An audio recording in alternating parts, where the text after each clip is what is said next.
Pop culture moment of the week. Well, mine is harking back to our roots, to our old ways of Trisha Paytas. Yes, we got the same one again.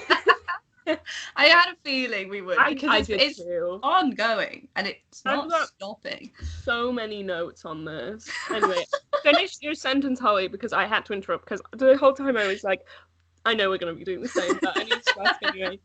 Okay, so, what were you saying? Trisha Paytas has broken ties with Shane Dawson over Jeffree Star, and Shane Dawson's unending loyalties to Jeffree Star, even though he's a bad person.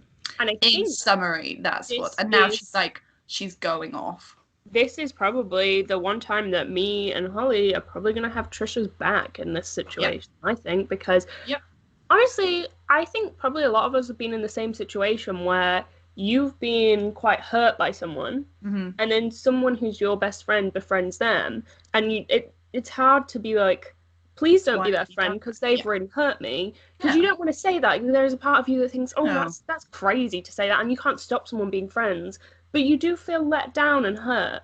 And then what Shane's done is like 10 times worse, I think, because these people, so it was Jeffree Star and his gang, last Valentine's Day went to Vegas with Trisha and essentially bullied her until she had to leave the trip early. How? Imagine you've got all the money, all the clout you want, and you're a bully, a high school bully. High school bully.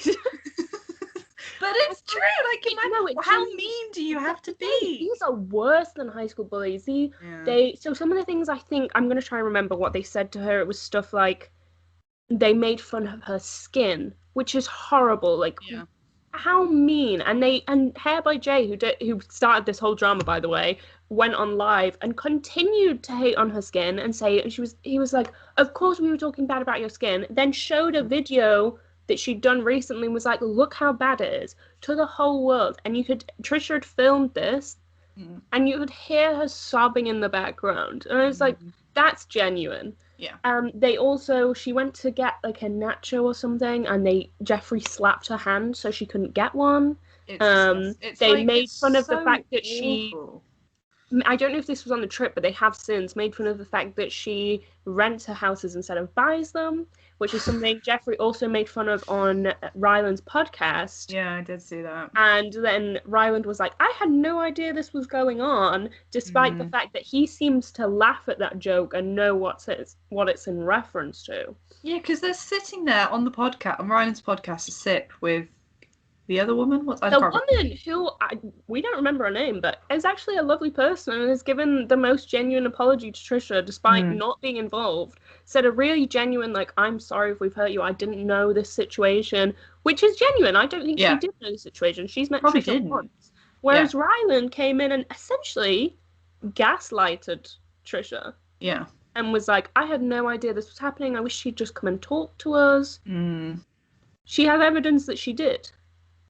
So it's just so, and the fact that, I remember when it kind of came out and when people were talking about it last year, around the whole like Valentine's Day thing, and then when I first heard this, I was like, oh, why are they dragging this up again? Is it Trish trying to be like relevant? But then I was watching the stuff, and it's this weird Hair by Jay person, and like the whole thing was, it was supposed to be Jeffree would pay for all the glam, but then Trisha got landed with this massive bill at the end because she left the trip early. She left the trip early because she was being bullied. And then they were like, here, pay for your hair, that we did, and we said that we'd pay for. Yeah. And this guy was still part of Jeffree's team, and obviously was just parroting back what they obviously talk about. Because this live went up like last week or something, and it's all the same horrible things they were saying about her like a year ago. And can you imagine that kind of just nastiness? Just like, and it's not to excuse Trisha. It's not to excuse what she's done. But what I think everybody is kind of saying is saying, like, even though she's done terrible things, she doesn't deserve to be treated like this. Because no one does. And also, there is, with Trisha, there is an element of, she's aware she's done very bad things. and she's not claiming to be a good person. She's never once been a person who's been like, I'm the nicest person ever. Why does this stuff happen to me? She is, which is like, what that's Shane Dawson's brand, right? And so people who sit there and go like, why isn't Trisha being cancelled? Why isn't Jeffree being cancelled? They won't be cancelled because they will, but it will never be successful because they admit that they're not good people. They've never claimed to be good people. Shane Dawson, the reason that this is all attacking him is because he claims to be such a good friend, an empath, all these good things. Yeah. And he's horrible. Like, he sounds like a nightmare, like an absolutely the worst person in this whole situation to me. And a coward, and an absolute coward.